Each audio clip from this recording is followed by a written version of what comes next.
Rock. Jimmy Juice Podcast, man. Let's go. Figgy Fig, best in the world, that's what he do, know what I'm talking about. Ryan Rock, born and raised in the H-Town, Houston, Texas. Know what I'm saying? Let's go.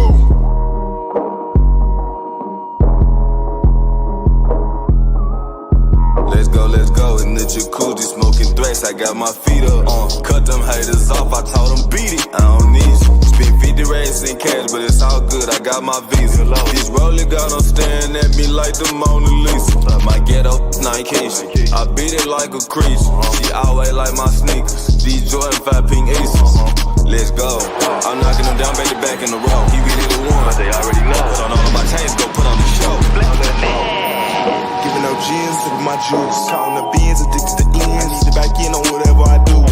We get it in on the daily. I get it rocking like this with the 80. We really 10 toes down on the pave. What's up? We about to see what they saying. Rockin' gems, vippin' juice. Rockin' gems, vippin' juice. Rockin' gems, vippin' juice. Rockin' gems, vippin' juice. Let's go. Gems, vippin' juice. Rockin' gems, vippin' juice. Rockin' gems, vippin' juice. Rockin' gems, vippin' juice. Let's go. What do you have to say to everyone who still considers the Astros cheaters?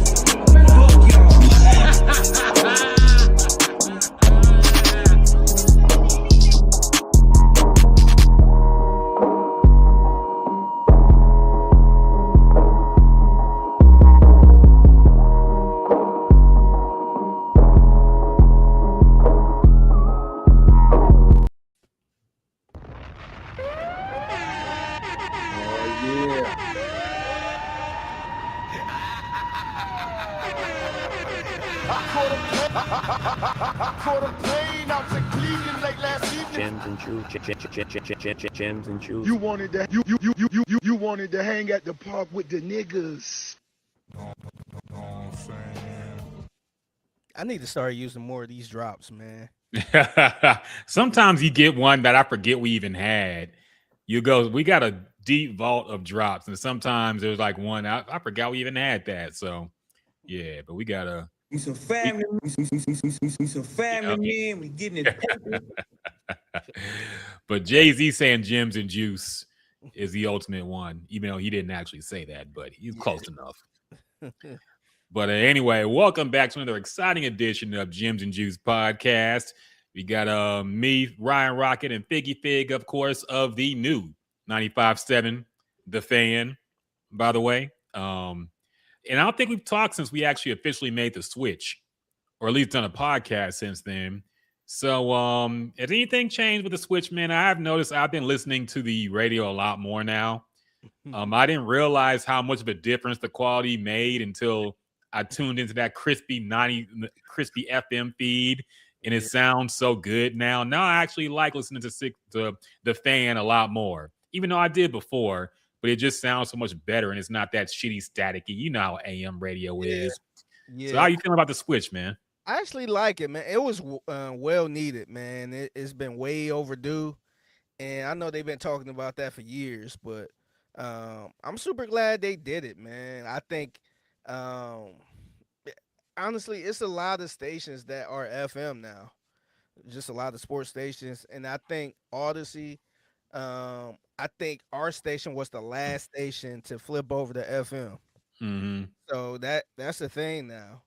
And I do think it make a big difference. And it sounds wild to say how when people be listening, like, wow, it's so clear.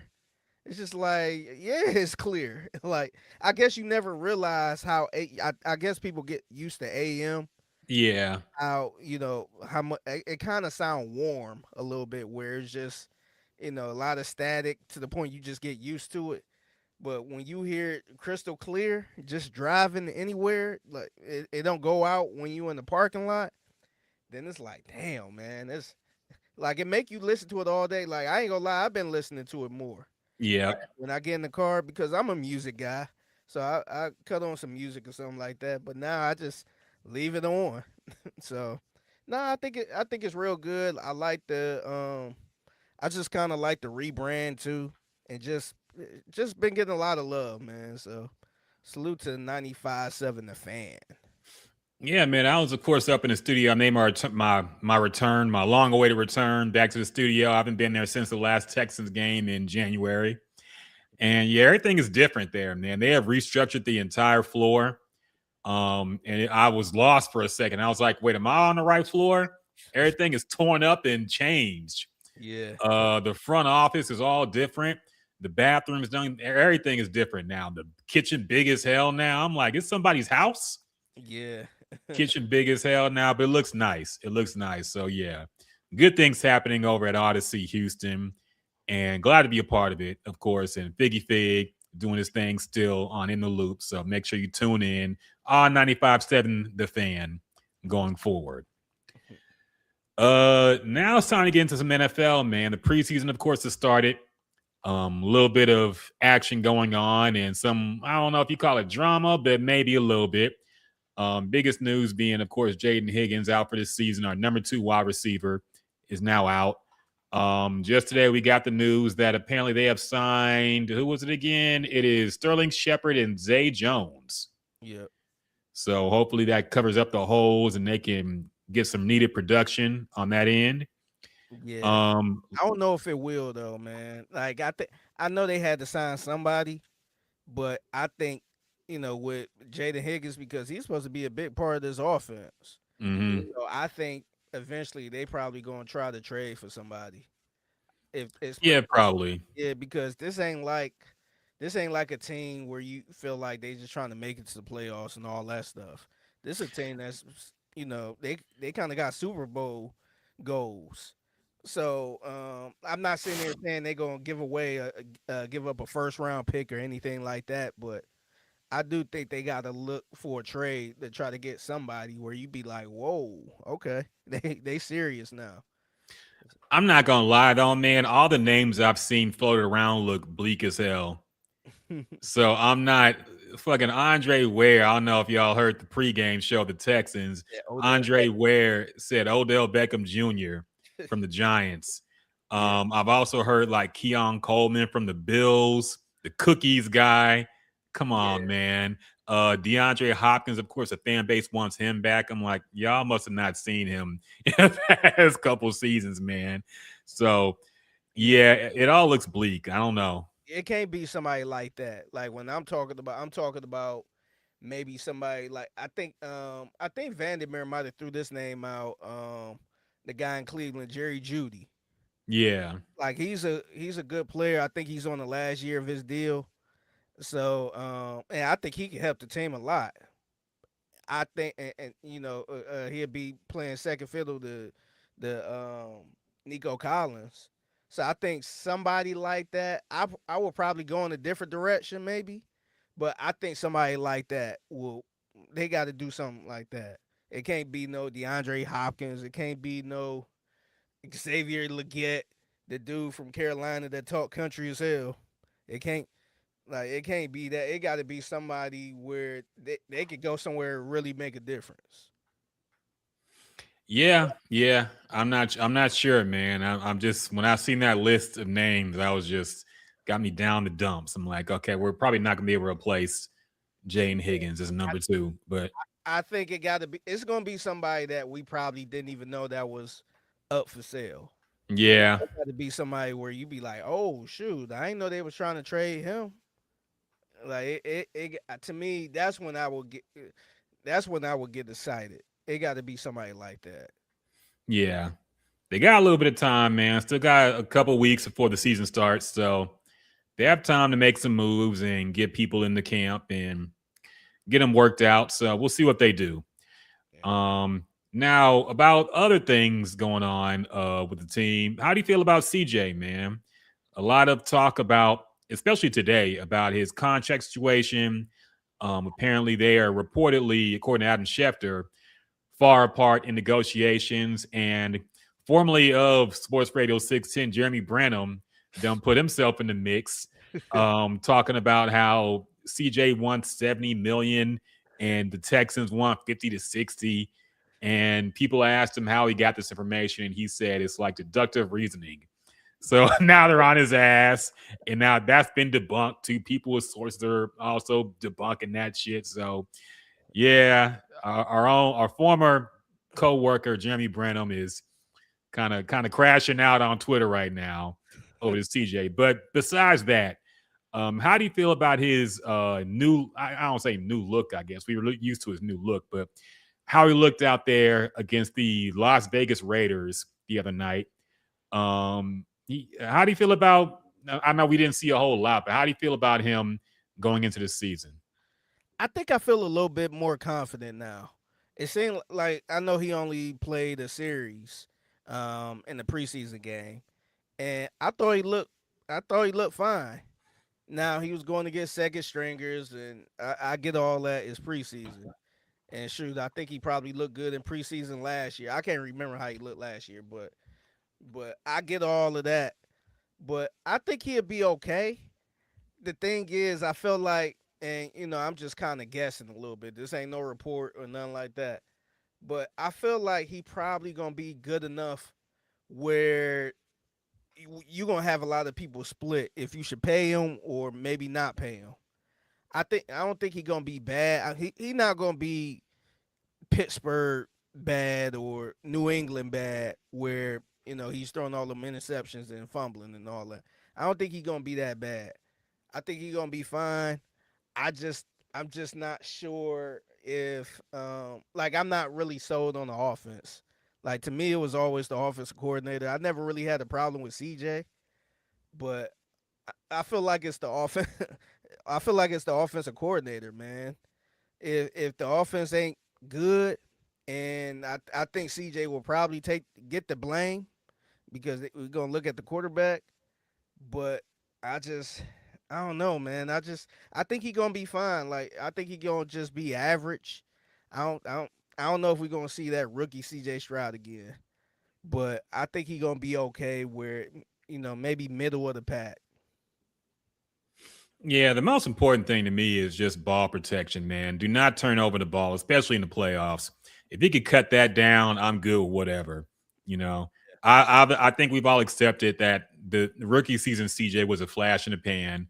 We're probably not going to get that CJ again, but if he could just be a game manager, this team can make it to the Super Bowl. I believe if he could just be a game manager, do what he has to do, dink and dunk his way to wins, I'm down with it. Just don't fucking throw interceptions. Don't make goofy ass hero plays trying to save the day and turn the ball over at the last second. So, yeah, we'll see. We'll see. Me and Chris Santiago, the highlights guy, we're also laughing at his post game a little bit because he's very brief. He usually gets up there and talks like he's fucking T.D. Jakes or something. He likes to get up there and talk. And that after that game, he was very brief in his answers. Well, you talk about the first preseason game?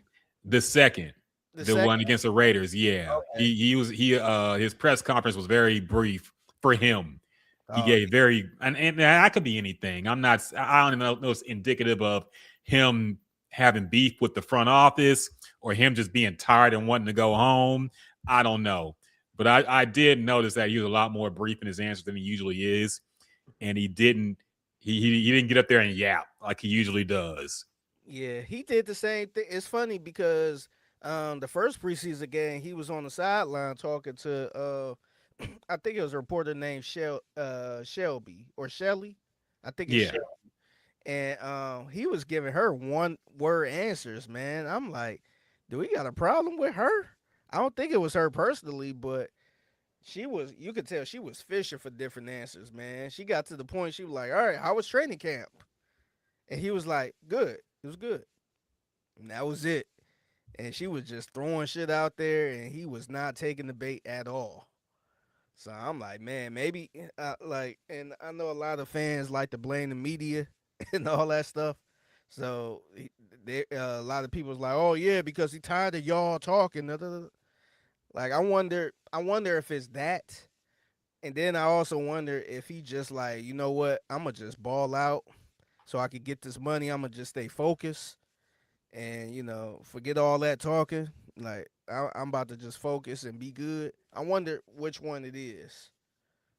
Yeah, I think I was thinking at first that it could be just him being locked in And that's what I'm hoping it is. He's just he realized that he talked too much early in his career and it came back to bite him in the ass a little bit. So I think he's kind of learned like, look, man, this media stuff doesn't matter. What matters is what goes on in the game. And he's just super focused on that. But now after hearing these contract issues, I'm like, okay, maybe he got beef and he's upset with the front office. I don't know. But I'm hoping it's the former and not the latter. I'm hoping he's just super locked in and doesn't care about getting up there and talking and, getting his personality across to the media. He just wants the ball. I'm hoping that's the case and it's not being pissed off and having a hissy fit over money. But who knows, man? Yeah, he trying to get that 70 million, man. Yeah. Jeremy Branham. Yeah, our inside source, Jeremy Branham, letting us know what's going on with CJ's contract talks. So yeah. But we'll see, man. A few more weeks, like I said, until the season starts. So have you been out there yet? I was out there for the first game. Okay. I ain't go to the one yesterday because I had to work the morning show. But the first game was cool. It was just hot, man. Like I forget during those times, just being out there, no shade, just straight up concrete. It was blazing hot, man. So and honestly, look, I'm not too mad at because it wasn't that packed, and I understand it's preseason. People are giving tickets away and choosing not to go, but it's always good to see real football. Yeah. So I did appreciate that. Yeah, it's kind of fun. I'm still for abolishing the damn preseason. I think it's kind of pointless now. Just have the joint practices and call it a day at this point. And I know they're going to get 18 games at some point. So that will probably mean 2 preseason games, if that. But I think eventually they're just going to get rid of the whole thing. Did you see Roger Goodell say most likely or he for sure was certain that it would be another team overseas somewhere or out of the country? Did you see that? I didn't see that, but I'm not surprised. I mean, the number one location would have to be like London, right?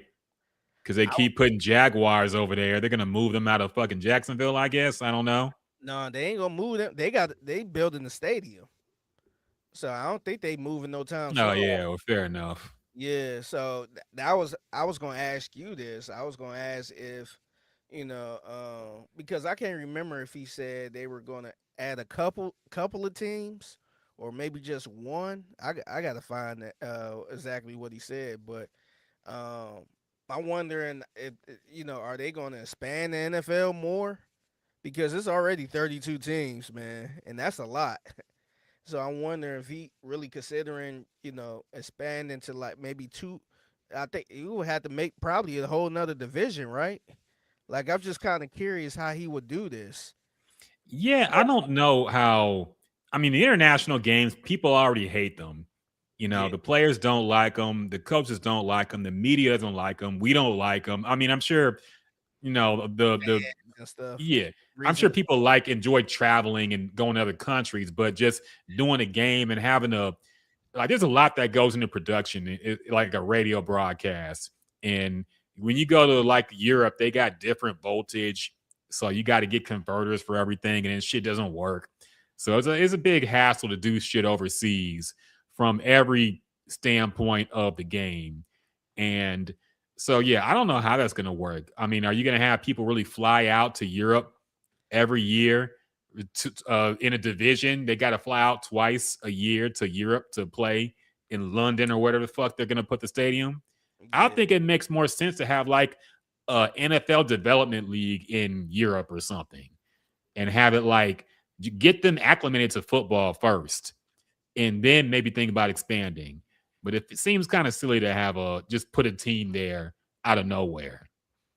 Yeah, I don't get it. But he did say this quote: "At some point, there will be NFL teams outside the USA." So at some point could be 40 years from now.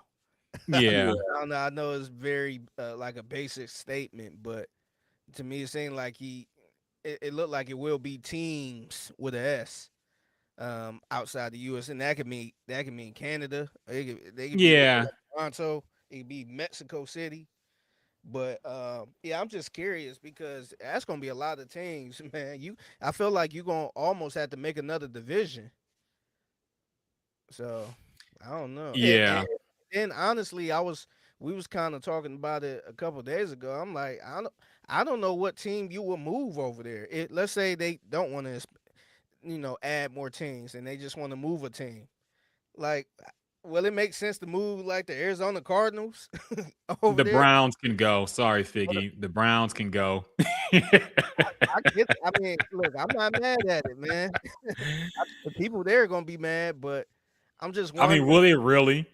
Yeah, 100%. Well, fair enough. Nobody wants to lose a football team, I guess, but Yeah, they're so bad. I would rather, if I was a Cleveland fan, I would be like, look, can we bring another team here instead? yeah, Wash our hands of this history of the Browns. yeah. But I think they just. I'm just really curious to see what other team they would try to move, and I know Jacksonville was always on the table at one point, but if they get the stadium built, I don't think they moving anytime soon. And then Yeah, I was fair thinking, enough. I was thinking the teams like the Carolina Panthers. I thought about the Arizona Cardinals and stuff like that. Maybe the Jets because I feel like the Jets is probably next to Brooklyn one of the worst teams there in New York. So I'm just like curious, like maybe I don't know. I have no clue. And then Chargers can go. Nobody even goes to their games. yeah, that's another one that popped up. So I'm just kind of curious. Like even if one of those teams did go, how would that work? Like as far as travel, because that's gonna be tough going back and forth like that. So I don't know. I'm just kind of curious. Yeah, I mean, people will hate it at first. And I do wonder if the NFL is even popular enough overseas to expand. I mean, it does seem like they get good attendance when they do these foreign games or overseas games, but also it's probably the spectacle of we haven't seen this before. Let's go check it out. I Yeah, do wonder if they'll actually be tapped in because I mean there is also other sports going on that's more popular in these countries, like yeah, soccer, for example. And they're not gonna fucking if there's some kind of conflict, they're not gonna choose to go watch the Chargers or the Cardinals versus fucking a Premier League team. yeah, So yeah, I don't know how it's gonna work, but I think we're a long way away from that. But these international games keep ramping up, and it's obvious like that's where it's gonna end up eventually because they keep yeah, adding more and more international games, and I think that kind of thing is just trying to get people used to the idea of travel. And as soon as they get used to it, like you gotta put the tip in first, and then slide the rest. So what they're doing right now is trying to put the tip in, and eventually you're gonna get fucked. yeah, So yeah. I think eventually it's probably gonna be a game overseas every single week. yeah. Because I know at one point it was like 4 games out the year. I Hmm. think they expanded it a lot more now. It's probably like over 10 games now. Or I think so. But I think eventually, if it's 18 weeks of football, it's gonna be 18 games overseas. So yeah, I think they getting to that point. Yeah. Yeah, we'll see. But yeah, I think it's obvious that's the end game or the end goal. But yeah, people will hate it. But if they get used to it and they keep ramping up these international games, then maybe it won't be that bad. But yeah, I'm not looking forward to it personally. But whatever. It's all about international growth. I think they're the NBA or something. So I don't know. Yeah, they just trying to take over. They just trying to get more money. That's all. Yeah. In other sports news, how do you feel about James Harden signing a 3-year deal to come back to Cleveland and stay with the Cavaliers at age, what is he, 36 now? Yeah. Something like that. So how do you feel about that? I'm fine with it, man. It seemed like that was all in the plan. He was kind of waiting around till they made a move, and then he was gonna sign the cheaper deal. So it don't surprise me at all. I think that's probably the right move because I don't think they got nobody else out there that can really replace him. So clearly they going all in on a old veteran type of team, type of squad. So I think it'd be good for him. I think the thing is too, because I know we always talk about James Harden just not showing up at the playoffs and all this stuff. Mm-hmm. I think people got to realize, man, this ain't superstar James Harden, man. Like I don't expect no 60-point triple double from James Harden or anything like that. Like you'll be lucky to get a 30-point game from James Harden. I think, man, I think they just kind of loading up around him, and he's just gonna be kind of like a older Chris Paul, somebody that you can't really depend on. I know that they ain't paying him like a old Chris Paul, but I think he's not that superstar or all-star James Harden to me. I think people got to realize that. I'll be out to be honest, man. And even though I'm not the big James Harden fan at all, that man will get you to the playoffs. He will get you to the playoffs every year. After that, it's like job is finished. You know, I remember Kobe said when they were up like 3-1 or something, he's like, job's not finished. When James Harden gets to the playoffs, the job is finished. Yeah. But he will at least get you there. So there is value in that. You just need people to get you over that hump once you get there. You can't you can't depend on him in the playoffs, but you can depend on him to get you to the playoffs, which if you're a team that struggles to get there is a good thing. But after a while, it gets old, like it got old here. Yeah. And at some point, you want to see results in the playoffs, and that's where he's going to fizzle out. But he will get you there. So there's value in that. Yeah, you can't, like I said, you can't depend on James Harden to take you to the promised land. Yeah. So, like I said, I think it's good for him.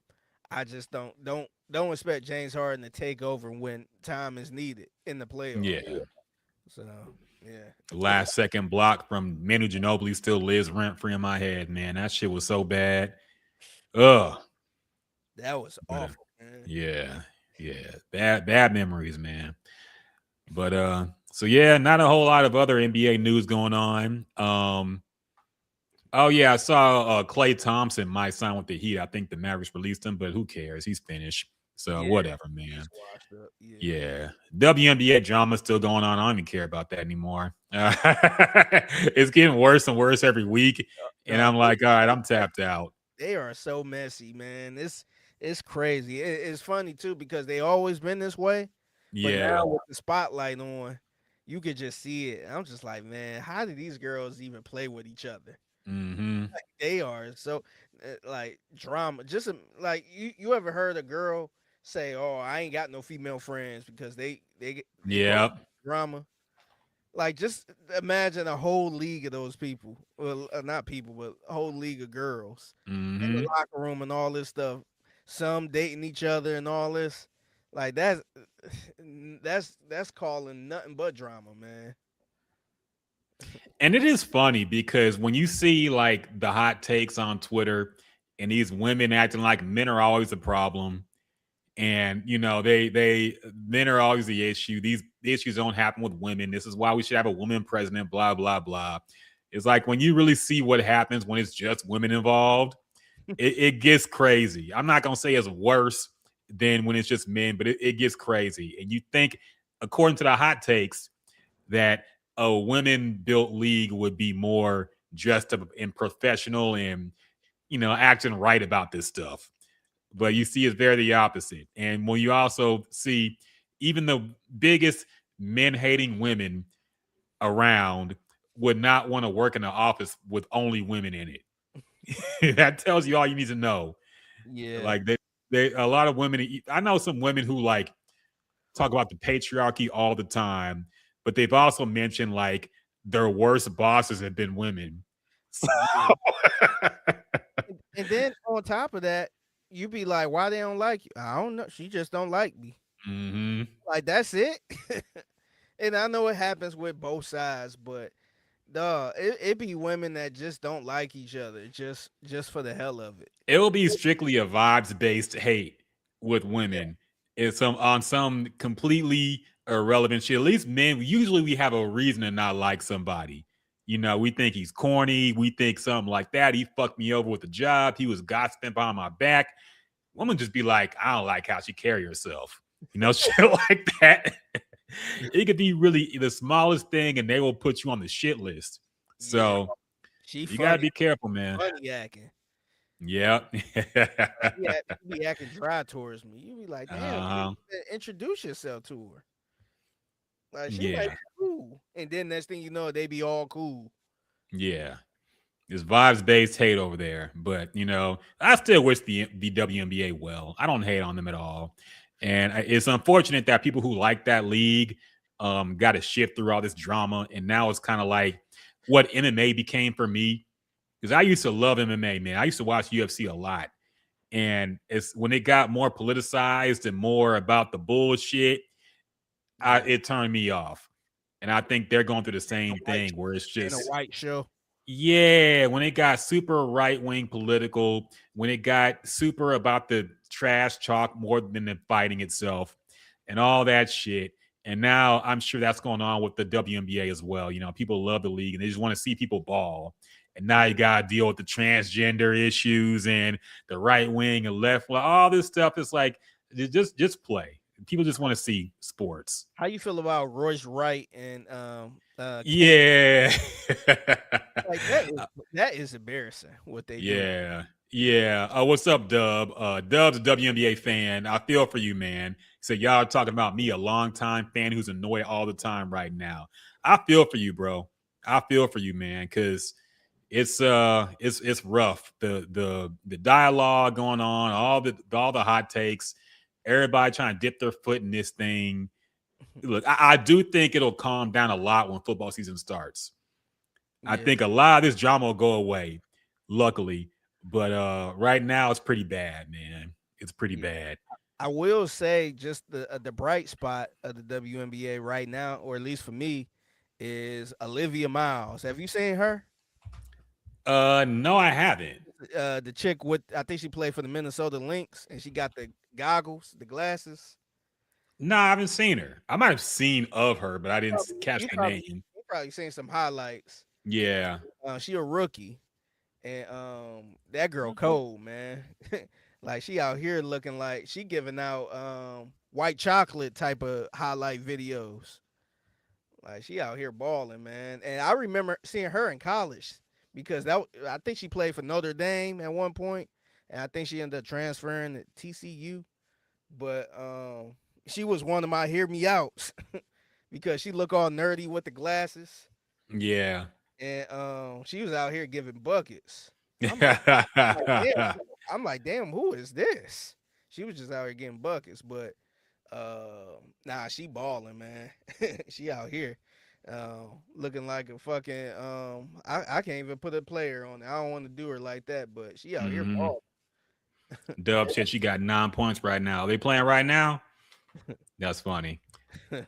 Yeah, man. And the Royce White and Enes Kanter shit is embarrassing too. These two dudes are just attention whores. People who just want to be in the mix and get attention. Royce White, probably the worst draft pick of all time. Even worse than Len Bias, who died right after being drafted. The Rockets wasted a first round pick on this idiot who couldn't get on a plane. And now suddenly he's if you look through his Wikipedia page, man, it's like, what the fuck? Yeah. It's like all this political stuff he's going on, and now he's putting on a wig and trying to get in the WNBA. Yeah.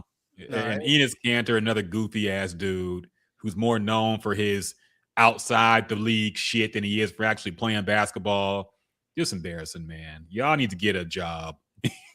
Start a podcast or something. At least we can just ignore you completely. It's embarrassing. It's really embarrassing. I'm like, man, y'all not ashamed of what y'all doing?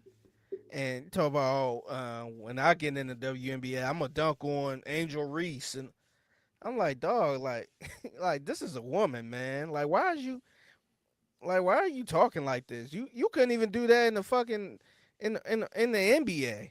So you taking it here? So it's super embarrassing. Like, you have to think, man, these dudes are like in their mid 30s to 40s. I can understand if it was like some teenage kid doing this shit, like, oh yeah, I wrecked the WNBA. It's like, y'all got families, probably daughters and married and mothers. How can you look them in the eye and do this shit in public? Very embarrassing as a man in general. Yeah. I don't know how they do it. I guess they just, you want attention at all costs. You don't care about how you come across in media, but it's super embarrassing, man. And I feel for the league for having to deal with this shit or even entertain it. So yeah. But moving on, there was some new music that released. We didn't listen to it though. Full disclosure, the Game released a new album. Anytime the Game releases a new album, I think of that one line from One Blood where he was dissing Jay-Z. And he said, "You're 38 and you still rapping?" Ugh. That's all I think about when I see a 46-year-old Game dropped a new rap album. And I'm like, okay, I don't care about it. You was dissing people for being old and rapping, and now you old and rapping. I don't want to hear it. Damn, he really 46. Yes. At least Jay retired, and he kind of stayed retired. But he ain't going around acting like a blood. Yes. Yeah, he ain't out here embarrassing himself.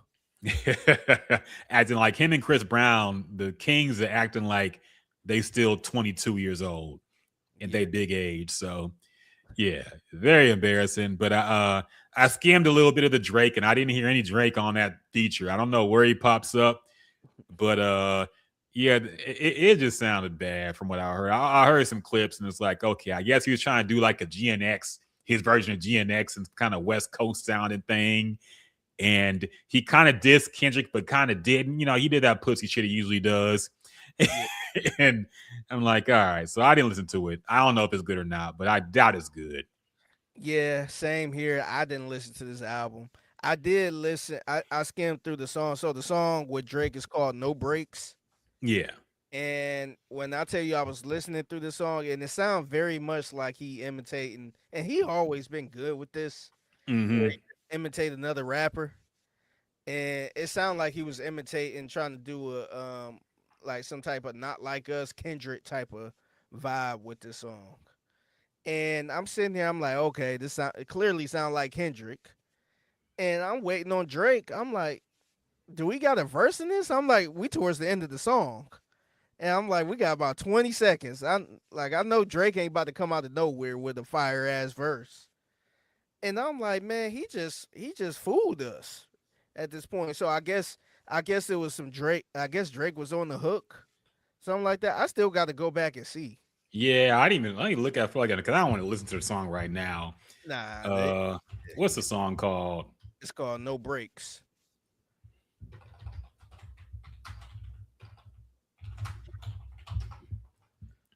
Okay.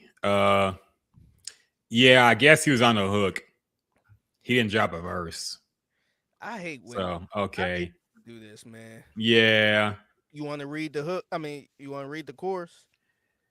The chorus. Yeah. No breaks, no breaks, no breaks. I'm back outside, sleep when I die. No breaks, no breaks, no breaks. I want all the smoke. Just Drake on my side. No breaks, no breaks, no breaks. Like, no, this wasn't even a cool hook. This ain't even like Lil Wayne on Duffel Boys. Fire ass hook, man. If I don't do nothing, he ain't even give you none of that. So I'm like, man, what's the purpose even? I mean, I know the purpose he put his name on it, but dog, he ain't have to even put Drake on this shit, man.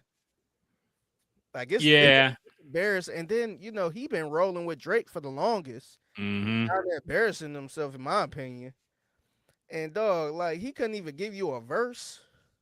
Like you doing all that D-Rod ain't getting no verse from Drake. Like that's crazy. Yeah, I mean Drake is smart enough to know that him giving an actual verse to Game would only devalue Drake right now, because Drake is kind of back up. Well, he really is back up right now. And for him to be a part of this shitty ass album would tank his stock a bit. And he probably knew, but he also wanted to do a little favor for the Game. I mean, not a favor, but like, he's showing love to people who held him down during the beef. So yeah, that was his little, that's a dinner with academics right there. Yes. That's a quick little thank you for fucking with me still, but I'm not gonna really fuck with you like that. Yeah. See, I don't think that's worth all that hassle, man. Like, if I'm doing all this shit, I gotta get the verse. That's the same shit with Jim Jones. Remember, everybody was just riding with Drake for some reason and just Yeah. sound crazy. I'm like, dog, like maybe y'all trying to get a verse, and it's embarrassing you doing all that and you can't even get a verse from him, man. And look, I'm not faulting Drake at all. I'm just like, man, it's kind of like in real life when you see somebody doing all this extra work and they don't get the favor in return. Mm-hmm. It's like, man, I ain't about to keep doing this if you ain't looking out for me.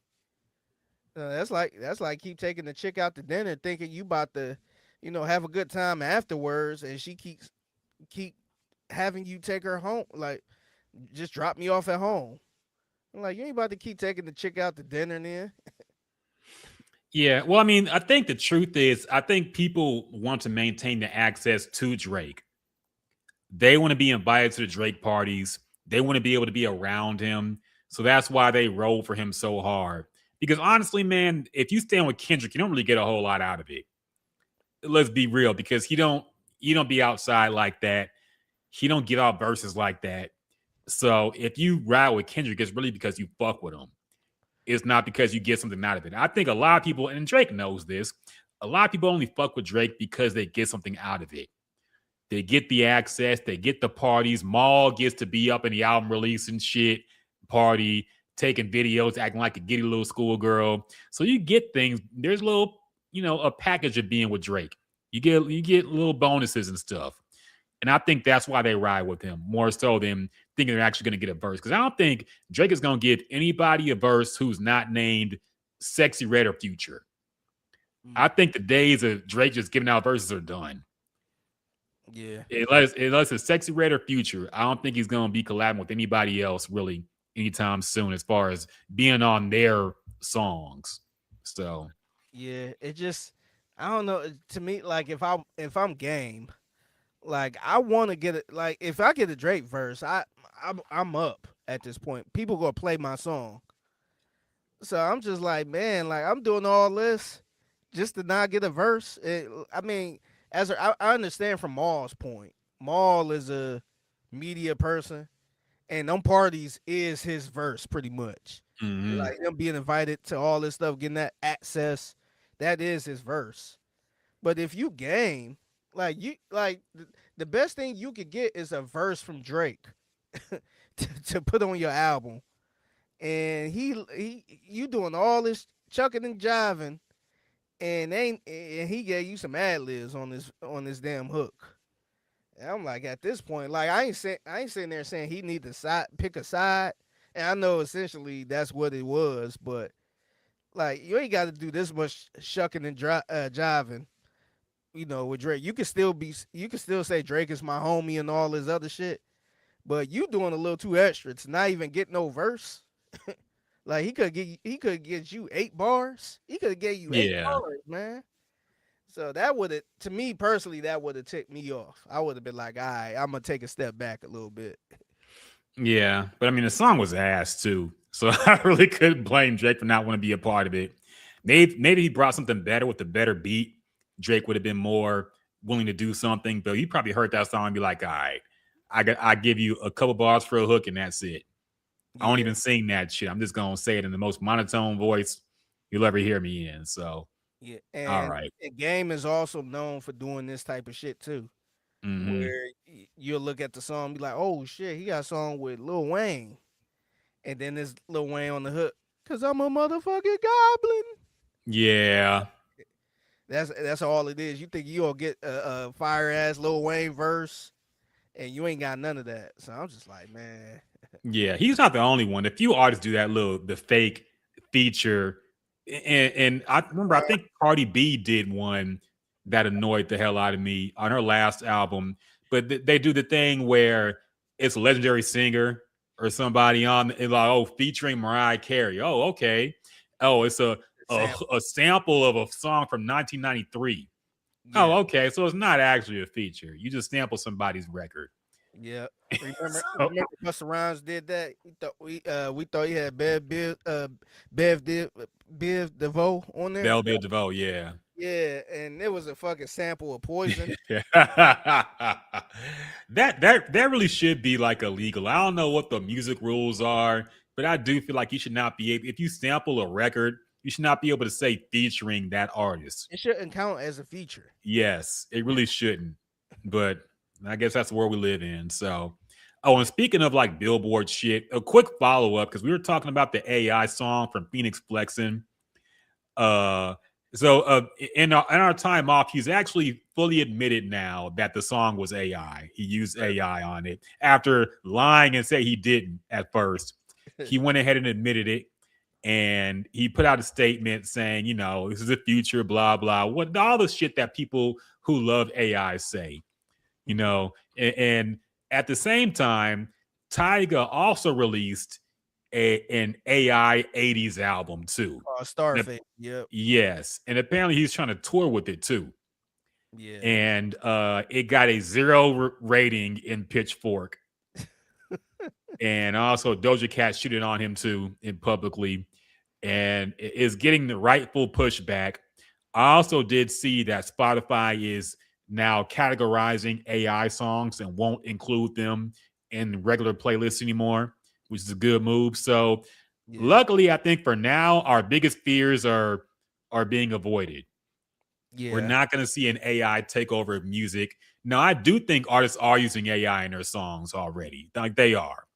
But we're not going to get full-on AI songs made and they're not even performing or doing anything to make it, just putting a prompt in a computer. We're not going to get that for now, luckily. Or at least have it be big and get like #1 on Billboard. Yeah. For now. So yeah, I was gonna bring out that Tyga album too because he tried to say he only used a little bit of AI. Like it wasn't the full. He just used, you know, for the production and all that shit. It's just like, man, it's kind of clear as day, man, because like everybody, it seems like everybody is trying to go back to that 80s sound. Yes. And everybody using AI with it.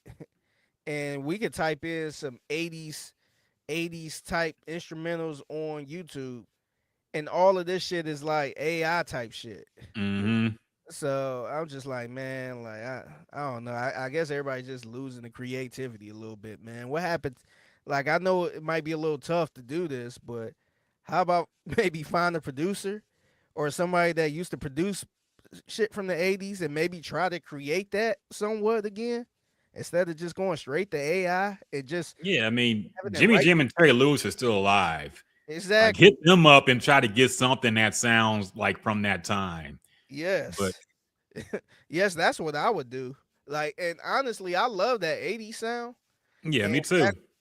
Back when I was rapping, I always wanted to do something like that, but I just didn't have the producer to I ain't know a producer who can give me that type of sound I wanted. So it was just kind of my loss. I just had to work with what I could work with. But dog, if y'all got, you know, the resources and all that shit, man, you could reach out to a, you know, whatever producer that was around in the 80s or 70s or some shit, man. Like I think Bruno Mars, remember he created that whole 70s type album or whatever it was. Like he didn't use AI with that. He had some creative people that recreated the sound a little bit. So I don't know, man. It's just flat out lazy. No, it is. And also I think honestly, we've lost recipes when it comes to music production. Like we don't know. I don't think people know how to recreate that sound without AI anymore. I think the creativity, the knowledge, the music knowledge that it took to make that music is now gone. Because now it's too easy to make music. It used to be like when you see the technology they had to work with back in the day and still how good the song sounded, it almost seems like magic now. Because now the technology is way better, but we don't have the creativity to make something that sounds as good. Like sometimes I wonder how people felt when they first heard a song like When Doves Cry by Prince. Yeah. That song sounds so crazy. Like we've heard it so many times, it's normal, but think about the first time you would hear that song when it came out. It doesn't sound like anything else that ever been made before. The beat is so great. That guitar in the beginning, that beat is so, the drums come in and are so hard. Yeah. I would lose my mind if I was in the club drunk on coke hearing that on the dance floor, man. So That's how I felt about Thriller. Like, yeah. I just heard that song not that long ago when the beat break down. Mm-hmm. I'm just like, man, like what were they doing in the studio to just come up with that shit? Nothing else sounds like that, man. Nothing that like they created that from nothing, basically. Yes. Hard to believe. And they can't do that anymore. Yeah. Like just that last part, just if you just listen to that instrumental, you just like, man, how the fuck did y'all just come up with that? And y'all, this was in the 80s. Yeah. How did y'all just come up with this? It become like a scary, like Halloween type of soundtrack. Like it was incredible, man. Nah, it really is, man, because they had real geniuses in the studio. Plus, they had like engineers, people mixing and mastering. That's all gone now. It was a collaborative process. Now it's just one guy making beats and one guy rapping over it. So yeah, we're never gonna get that sound again, man. I'm not saying there won't be good production in music, but it's never gonna be what it used to be. Yeah. Have you just sat around and just listened to all old music and just listen to the instruments? Oh yeah, all the time. Like dog, I listen to a lot of Barry White. Yep. Just listening to the horns and the violins. Live instruments playing in the studio, Dude, man. like it was like they were actually in the studio creating that shit. It was no fucking beat machine or Fruity Loops. Like they were all playing that. Like even some of them, you can hear some of the fuck ups in it. Mm-hmm. Hear something that sound a little wonky, but I'm like, man, they were sitting there playing that shit like in real time, man. Yep. You're not gonna get that anymore, man. We don't know how anymore. We done got lazy. The technology made us lazy, and we just can't recreate that anymore. So yeah, the 80s sound is great, but nobody can create that without AI anymore, really. I mean, there's a few. Weeknd has done it. A few artists, like the biggest artists, can do it. They can afford to do it. They can actually bring in people who are music geniuses to recreate it. But the average rat like Tyga can't do it. You know, Phoenix Flexing can't do it. So of course they're gonna use AI for their shit. But it's trash, man. Yeah. I'm not going for it. And I'm glad collectively we're not going for it. Because both these albums, or at least the Tyga album, flopped. Yeah. So I'm glad for that. They should get booed for it. Yes, 100%.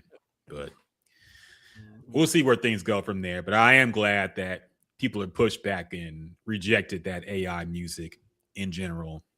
Yeah. Now, have you seen any movies lately, Figgy? So I didn't see any new movies. I did see. Remember the last time we did the podcast and we was talking about Denzel's son. What's his name? Yeah, David? Isaiah Washington. Yeah, David Isaiah Washington. Was it David? Yeah, I think so. David Isaiah. Yeah, David Isaiah Washington. Remember he was in some kind of sci-fi movie. I forgot to watch that movie. I forgot. We said we're gonna watch and I forgot. Shit. I gotta go see it. What was it called again? I think I watched it that night. Let me try to find it real quick. But I want to say I watched it that night after oh the damn. podcast. I just went to find it just to kind of see what it looked like. And I put it on and it wasn't too bad. Like I wouldn't recommend. Oh, it was John. We got his name wrong. It's John David Washington. I don't know where I got Isaiah from. John David Washington. And it is a Isaiah Washington too. Yeah, I don't know where I got that. Okay, but it is John David Washington is Denzel's son. We're talking about him. Yeah. What was the name of that movie? The Creator. It was called The Creator. Yeah. No, it was a cool movie. I understand why it kind of got brushed past a little bit. Mm-hmm. But no, it was a cool movie. It like I feel like if you just stumbled across it, you'll be like, oh, let me check this out. I thought it was cool. It wasn't too bad. It was kind of like the other. It was another movie I ran across from Mahershala Ali. Yeah, he was in a movie called Swan Song. Oh, okay. That's a good sci-fi movie. I would recommend that one. That movie is pretty good. Pretty much about a guy who was found out he had cancer. And he wasn't gonna live, and somebody came up to him, pretty much offering him a deal. I guess they had like a double. They created another him, and it was kind of giving them a choice if he could let the other person take over his life and his family won't know and it just move on like normal, or either his family find out and he end up dying and tearing his family apart pretty much. Oh shit. So but it was like a sci-fi type of thing. They made somebody look exactly like him. And so that was a good movie. It was on Apple TV. I just stumbled across that movie. I'm like, oh, is he in it? It was kind of good, man. And then I started seeing more people talk about it. It was a little bit of a tearjerker too. What was it called again? Swan's Song. Swine Song, not Swan Song. It's Swine Song? Swan. Okay, Swan Song. Okay. Yeah. I'll check that out. Yeah, Swan Song. No, it was pretty good, man. I forgot we said we're gonna watch that movie, man. So shit. But I forgot to. What movie did you watch? I watched a few. So I went ahead and got, AMC has and Dub said Isaiah's another actor. He got canceled for that's right. Isaiah Washington was the guy from Grey's Anatomy who got fired from the show because he called his gay co-star the F slur on set, and it got out. And so yeah, he got canceled over that, and I don't think he's really been in anything since then. He's from Houston too. I didn't know that. He's 63 years old, man. Yeah, he was his last in a lot of movies. He was in Wrong Must Die, Exit Wounds, some Crooklyn and Clockers. He's kind of all over the place. He was still in some shit. I never heard of these movies or shows. I remember him in Romeo Must Die. He was one of the main people, I think. He was the guy who turned on Aaliyah's dad, I think, at the end. His bodyguard or whatever the fuck he was. He was a bad guy. I remember that. Yeah. But he got canceled because he called a guy a F slur. Yeah. So yeah, that was it for his career. Yeah. But so I went ahead and got the AMC Stubs, the A-list thing. They have a deal where it's $25 a month and you get to see 4 movies in any format, like IMAX, whatever. And I'm like, okay. So I went to go see Odyssey and Spider-Man. Okay. And I figured, I already saved money by getting that plan because it would have cost more than that to just see those 2 movies. Yeah. Yeah. To just see those 2 movies in IMAX would have cost more than $25. So I just got it, saved some money, and I've been going to the movies lately, man. Okay. So got this deal going? Yeah, you can still do it. Okay. So yeah, I recommend it, man. You'll save money if you like going to the movies. And it actually got me back into going into the movies now since I have it. They need it like this. Yeah, 100%, man. Yeah. And I'm actually been going. I've been going every week now. I've seen the Odyssey 3 times now. Really? Yes. Damn, is it that good? I liked it, man. Really? Okay. I don't think it's a perfect movie at all. I think there's my worst fear was Travis Scott, and he's just as bad as I thought he was going to be. But luckily, he's not in it much at all. All the problematic stuff is people who are barely in the movie. Like people were mad at Lupita for being in the movie as Helen of Troy. She's barely in the movie. People were mad at Zendaya for being Athena. She's barely in the movie. Got like 5 lines maybe. So I don't even know why people were upset about this bullshit. But Travis Scott is the first character on screen. He's the first person who talks. So and every time he was in the movie, I laughed, dog. The whole theater was laughing. How did you feel when you first see Travis Scott? Like the first person on the screen, the first person to talk. I was busting up laughing. And it wasn't just me. Like half the theater was laughing when Travis Scott came on screen. He was like, he just said the same thing over and over again. He's like, a man, knock, knock, knock. An idea, thought, knock, knock, knock. That's, I guess, how they told stories back in the day. But that just took me out the movie because it's Travis Scott, man. And I couldn't get past that. Everybody else, I could be like, okay, but he's just the one character I could not believe existed at that time. So it took me out. Did he have auto tune? He should have. It would have been funnier. But he was talking, and he talked in a way I never heard him talk before. He was actually enunciating every word. And he said, "A war." I'm like, I ain't never heard Travis Scott talk like this, but okay. So yeah, that part was as cheesy and terrible as I thought it was gonna be. But besides that, I like the movie, man. I thought it looks really cool in IMAX. I didn't see it in the real IMAX with the fucking 70mm shit. Yeah, but you ain't gonna go to Dallas or San Antonio? I'm not gonna drive 3 hours to watch no fucking movie, man. But if I'm in Dallas and it's in there, I would. But I doubt you can even get tickets now. It's sold out. Oh, by the way, I saw this movie like a month after it came out, and the theaters are still packed for it. Really? In IMAX. Yeah, it's still packed, dog. And I've seen it 3 times. Damn. And the theater's been packed every time I went to go see it. Damn. So they're still going out for this movie. It's already hit $1 billion. Yeah, this movie probably, if it didn't already, going to probably break records. It's already the highest grossing R-rated movie now. It took over Deadpool and Wolverine, which was a previous highest rated R-rated movie. It's not going to be close to Spider-Man. Spider-Man's already at $2 billion, so it's not going to get there. I will say the good thing about that is I feel like Hollywood don't acknowledge any Marvel movies. Yeah, like they just act like they don't exist. So the Odyssey is probably gonna get more love than a Spider-Man or Avengers. Avengers, they just gonna clean up. Yeah, because Marvel movies are kind of a cheat code because they're going to make movies. People were worried about the movie industry for a while because they were like, okay, can we make a movie that's not comic book inspired and still sell it and still make like a bunch of money off of it? And this movie proved that you could. Now, you got to get every celebrity under the sun to be in it, but you can make it happen without being Marvel or DC or anything like that. So that's good. Yeah. And I liked it, man. I think it's worth seeing. It's still in theaters if you want to go see it. I think it's worth seeing. I liked it a lot. I like just how it looks.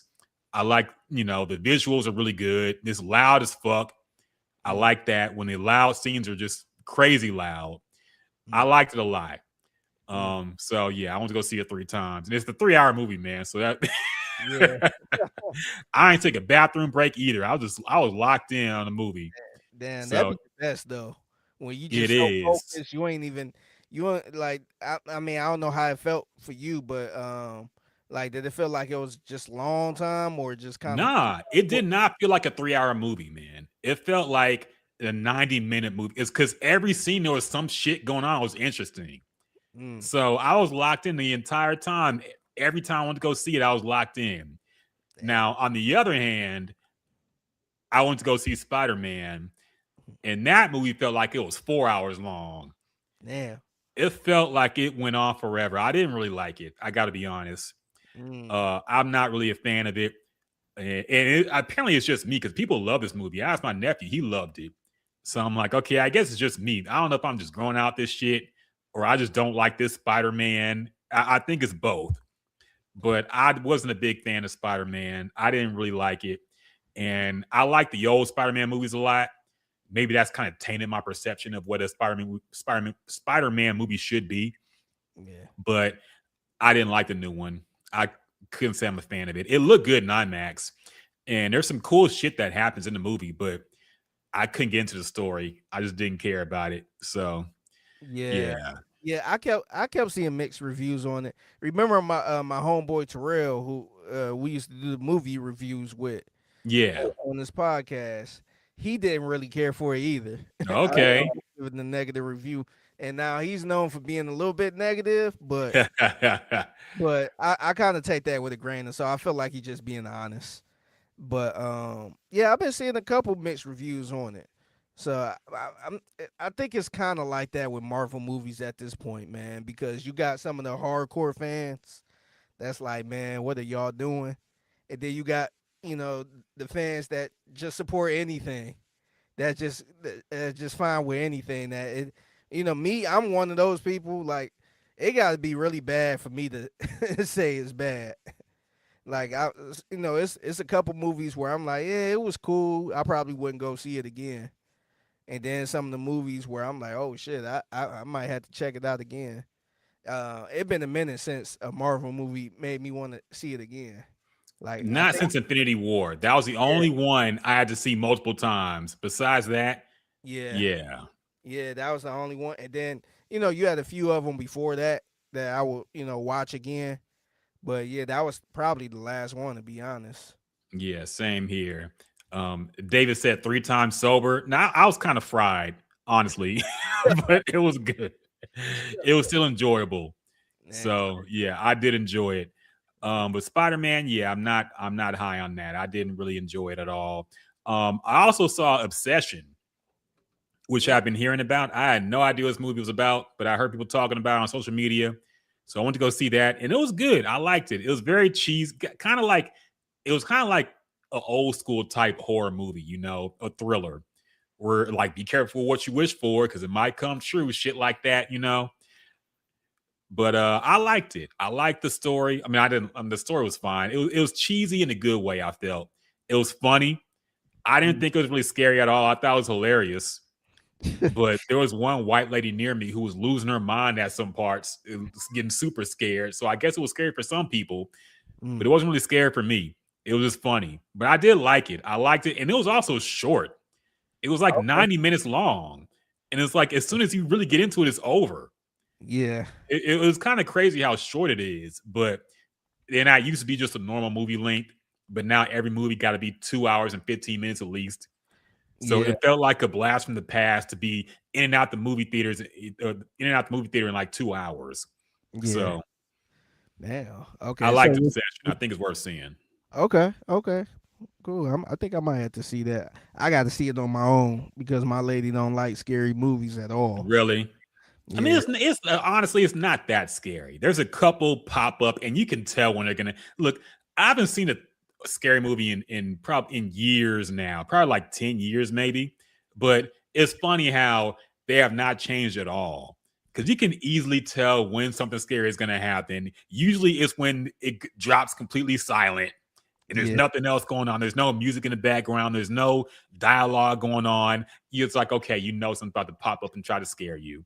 And they still do that shit. Yeah. But they pull the old trick of the music getting louder and louder. Yeah. In the corner, and it's just like a little cat or something right there. Yeah. Then it's dead silent, and somebody sneak up behind you. They've been doing that since 72. Yes, they still do that. All the old tricks are still around, man. That's what I realized watching the movie. But besides that, I still liked it. Like I said, it wasn't scary to me at all, but it was still entertaining. And also the main chick in the movie is really good. She also got casted. She got cast in the new X-Men. She's gonna be Rogue. So yeah, you prepare to see her in a lot of shit, because you could tell, number one, she's fine as hell, and she can act pretty good. So you will see her. I forget her name. What's her name? She's been everywhere now. Is it Indy Navarro?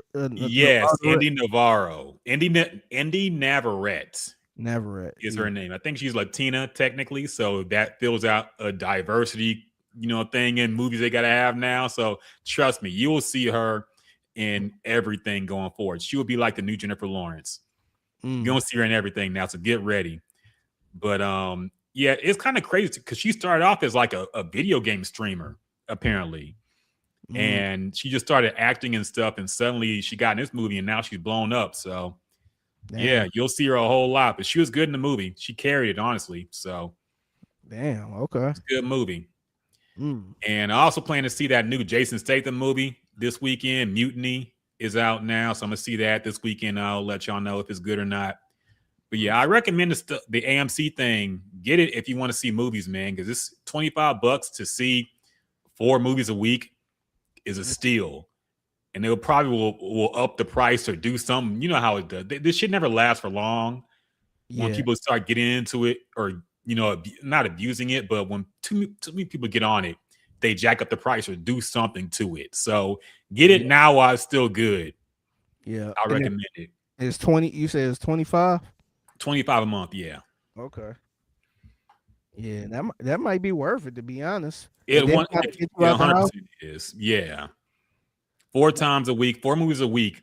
Add that up. Like, let's say if you see 4 IMAX movies a week, if you see 2, it's already paid for itself. Mm. And you add more, if you use up every time, that's like $100 saved probably. So yeah, I would recommend it. Damn. And it Yeah. got me back in the theater. So I guess that's their whole point, is to get people into the theater so they can like buy popcorn and shit. But usually I don't buy anything when I go to the movie. I bring shit in. But I guess their plan is just to get people in, and then they can actually make money off of concessions and stuff. So it makes sense. Yeah, no, it's cool. And like I said, it's getting people back in. So Yeah. yeah, instead of just whenever it's a big movie like Odyssey or Marvel or something.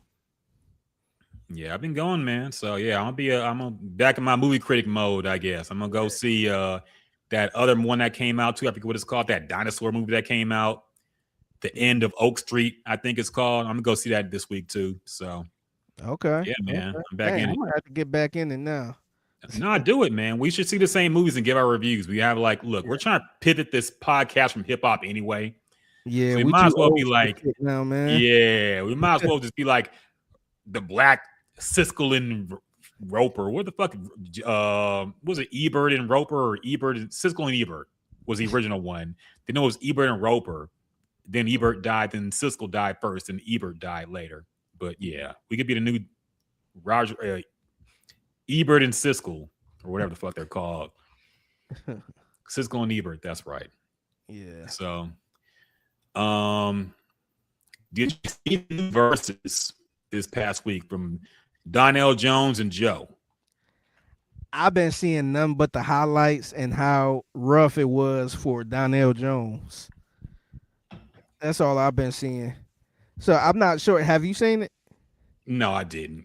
Okay, yeah, I kept seeing how bad it was. Like Donnell Jones was not good. I guess he wasn't singing as good.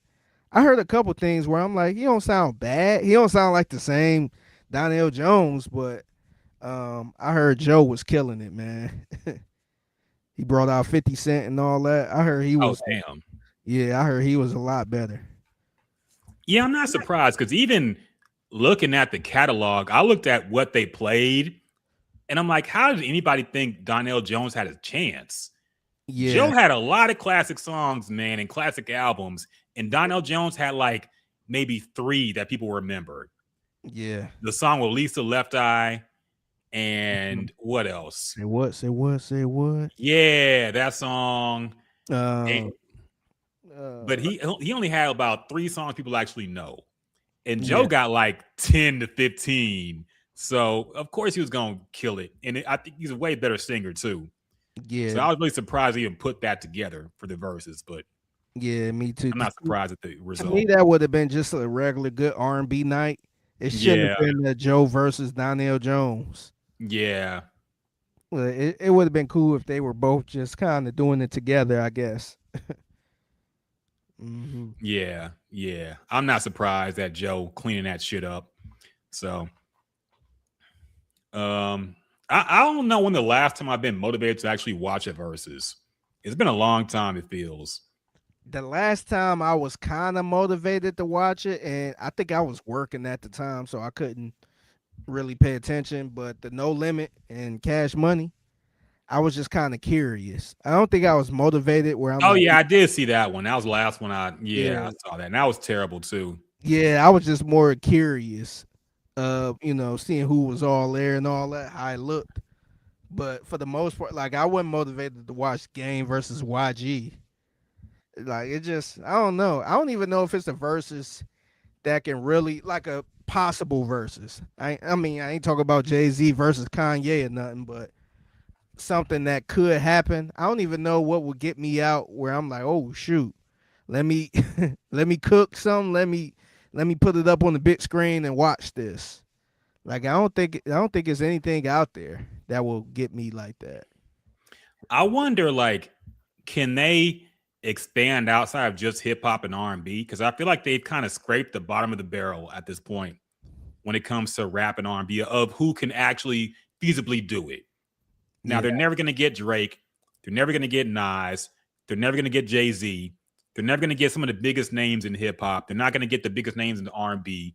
So can they get like, I don't know, somebody else from a different, maybe a Latino thing or something going on? Maybe Bad Bunny wouldn't do it. I don't know anybody else. Maybe Daddy Yankee would. Yeah, it'd probably be like a legacy artist, to be honest. Yeah, because can I get like a Justin Timberlake to do it versus somebody? I don't know, but I feel like they really scraped the bottom of the barrel when it comes to rappers and black R&B artists.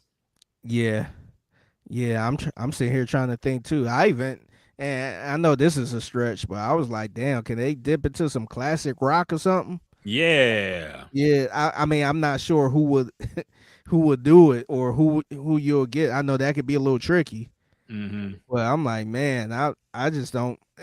And the thing is, too, I feel like the other genres, I feel like they don't have this, I guess, ego when it comes to it. Because I feel like rap, R&B, a lot of them be scared of losing. They don't want to get embarrassed and all this other stuff. And I feel like maybe classic rock people, or even I was thinking about Earth, Wind, and Fire. Remember Earth, Wind, and Fire and Isley Brothers did the verses? Yeah. With Steve Harvey. Like, I feel like they wasn't worried about what the fuck the internet was going to say or shit like that. So I feel like somebody from classic rock, they'd just be cool and honored to be on the stage and just, putting on a show. But they might cost a hell of a lot of money, though. Like, I don't know if Verse is paying that much. Yeah, that's a problem. Like, they need people who are desperate enough to just need the money. Yeah. Because if you can actually make more money doing a live show, you're just going to do that. You're not going to go to Versus for a quick paycheck. When you can just do a show anywhere. Like the fucking Rolling Stones are not going to do a Versus. Most of the big acts are not going to do a Versus. So you got to find like maybe some one and done 90s rock band. I can't even think of somebody. Green Day versus or some shit. Yeah, that's not gonna happen either. They're both too big. So I don't know who else you could get, but I feel like they have to expand past this rapping on because I don't think they have anybody left to draw an audience at this point. Yeah, no, I agree. I'm surprised they still going. Me too. Yeah, honestly. I'm really surprised. So other things. Oh yeah, RP to Hayden Panettiere, I think that's her name, her last name. I forget how to pronounce it, but Panettiere, I think it is. RP, man. I'm not gonna lie, I had a crush on her back in the day, dog. Really? I had her in my top 3 pogs back in the day. And remember, she was a little child actor, but I remember her mostly from the show Heroes that was airing. She played the cheerleader who had like Wolverine regeneration ability and all that shit. Yeah. And the first season of that show was really good, I thought. And I had a little crush on her, man. I liked her. Yeah. She kind of disappeared for a while. I didn't know what happened, but then she came back and admitted she had all kinds of issues with mental health. And she really a fucked up life, honestly. Her parents were kind of not abusive, but they didn't really give a fuck about her. They just saw her as a cash cow. Her brother died. I believe he overdosed as well. Her younger brother. Yeah. She had postpartum depression, ended up giving up custody of her daughter. So she had a fucked up life, man. I feel for her. I feel for, her loved ones, of course, but it's fucked up, man. But yeah, I don't know. Nah, it's funny too, because she was one of those actresses that I feel like millennials really grew up with. Yeah. Like we all knew who she was, and I don't even think I knew her name. I just knew who she was. Just, I felt like she was always around. And then when I saw this news, it's just like, wait, what? Like it was kind of like shock. It was like a family member, to be honest. Yeah. She was always around. And I didn't even realize she was the same little girl from Remember the Titans. Yeah. I'm like, damn, I didn't even put 2 and 2 together. And so and she did a good job. She was low key probably the second, third best player on. I mean, person on there, like the one that stuck out in that movie, like just her role as that little kid, just being a coach's kid type person. So It's crazy how that movie had a low key actors that blew up after that. Remember star Ryan cast, Gosling was in man. that movie? I think that was Ryan Gosling's Yeah, first role in a yeah, movie. Was in Remember the Titans. You don't even know he was in it. yes. I want to look up the cast of that movie, man. It had what's his name? Wood Yeah, Harris. Wood Harris was in it, but he was kind of known by then. Yeah. But yeah, it had a few people that kind of blew up after that you forget where he was even in that movie. Yeah. That fat guy and ended up doing a lot of stuff Yeah. as Ryan well. Hurt. Yeah. Yeah, I He think actually lost I a didn't lot of weight. realize he. Yeah, I think he was on whatchamacallit, Son of Anarchies, Yeah. and I didn't even know that. And I seen that show a couple times. I'm like, oh, that was him. I didn't even realize it. But yeah, no, they had they had some people on there, man. Yeah. So RP, man. That was sad to hear, honestly. I've seen her around a lot. I always thought she was gonna be bigger than what she ended up being. I always thought she was gonna be like a big movie star. And of course, I found out later on that she had all these issues. So I just feel bad. I kind of feel like at this point, we really shouldn't have child stars. I think it should be kind of illegal to put children in high profile TV shows and movies like that because I feel like it always ends bad. Yeah, It kind of ends like where they have all these issues. They can't trust their own family. They can't even appreciate what they're doing because they can't even, they're kids. yeah, They don't care about money like that. Really, they don't care about the fame or anything. That shit's just weird to them. They just want to be kids. yeah. And you doing it only because of you. Exactly. You benefiting off of it. They not really benefiting off of it. It's just, in lack of a better word, you pimping them. Yeah. Yeah. And a lot of the biggest child stars had these issues, like Macaulay Culkin talked about a lot. He was one of probably the biggest child star of the 90s, I think. And he had these issues too. He's talked about it. A lot of these people who grow up in Hollywood end up fucked up. The Olsen twins were in everything back in the day, and they ended up, disappearing and fucked A up. lot of them be walking away from it. Yep. They just flat out walk away. Like, I think I want to say the actor from Leave It to Beaver, from back in the back in the 50s. Once he finished that show, he like started living the normal life. I think he might have worked in the Navy or the service or some shit. And it was a lot of kids in that movie. And mind you, this is back in the 50s. And I just saw something recently how one of the little girls in that show, I guess the kids be growing up quick, and they made her tape her chest down. Yeah. It looked like a kid. Just just awful stuff like that where it make you not want to do it, and ain't no telling how they were treated on the set. And they probably wasn't making that much money.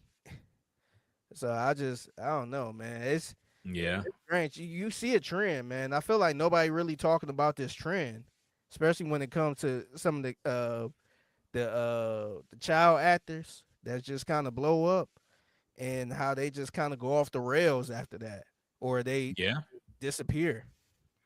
The same thing happened because they had like a reunion for Malcolm in the Middle.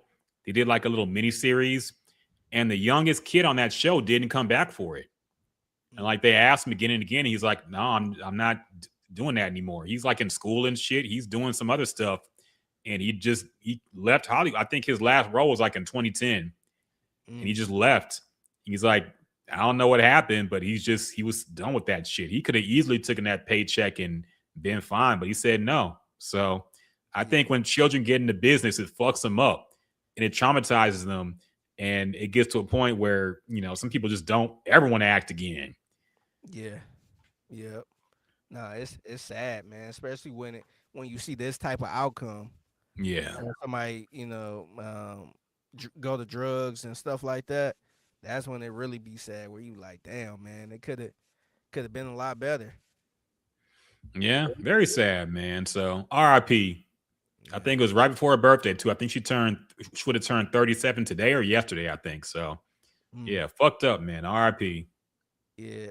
Also, have you seen the news about QCP? No. The owner, the founder of QC record label.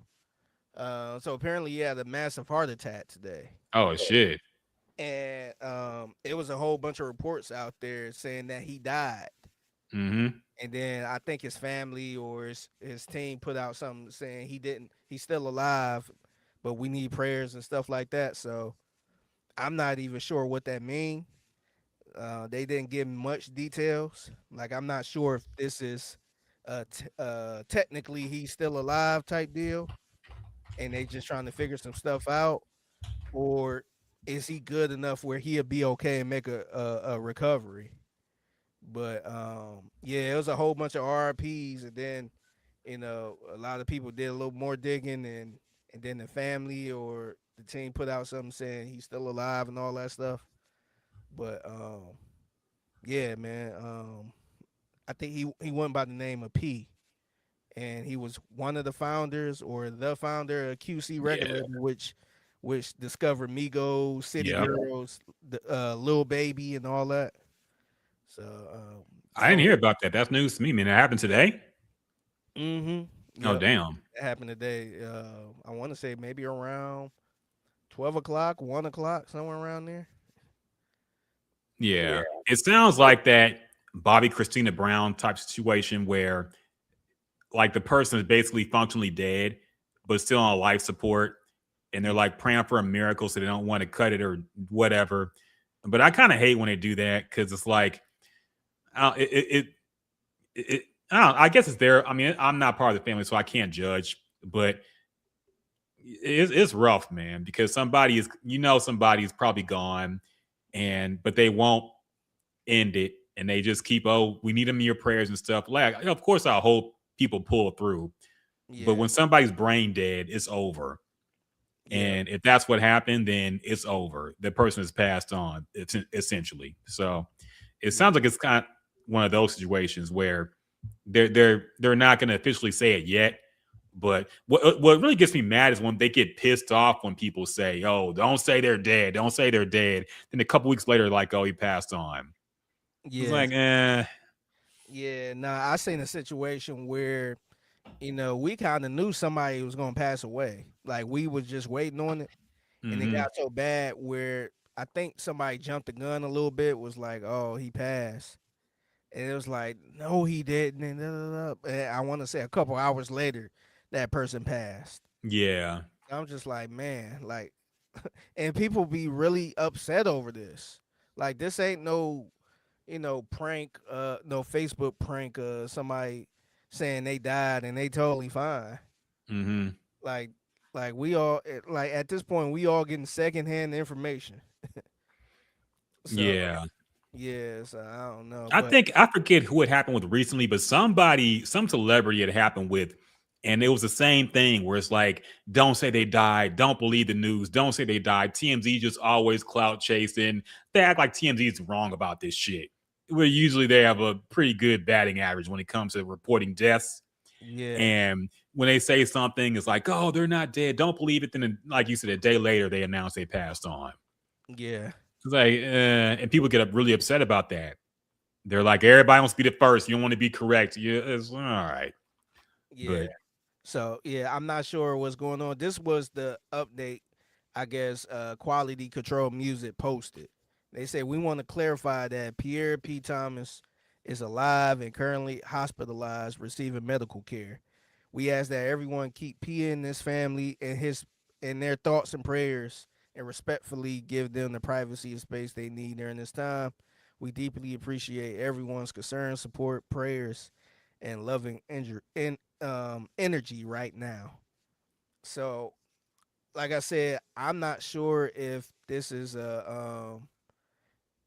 like he's gone, technically alive, and you just trying to figure out what you're gonna do next, or when should you pull the plug? Because sometimes I'd have been in situations where people kept on the machine until somebody from out of town came there to get their Mhm. last goodbyes and all that stuff, where they didn't want to pull the plug yet. So I don't know if it's one of those type of situations or he's actually maybe in ICU or something, and he's getting better. Like he might make a full recovery type deal. So I have no clue, but I know it was a bunch of outlets that reported he died. So nah, it's sad. I hope he. I mean, whatever it is, I hope he do pull through, man. This would be a big loss for Atlanta. Yeah. Very unfortunate, man. Very unfortunate. So Hmm. yeah. In lighter news, have you been following the Grand Theft Auto 6 leaks at all? I've been trying to, man. I've been I've been a little weary about it because I'm not sure what's real, what's fake. There's a couple times I almost got on some AI shit. Yeah, there's a AI video getting a lot of traction. Yeah, That yeah. Some people was posting a lot of stuff, especially on YouTube, where you be like, "Oh, is this the gameplay?" And it's just like, no, somebody created that themselves. I'm like, how in the world did you create this? So, yeah, I have been seeing them making the rounds though.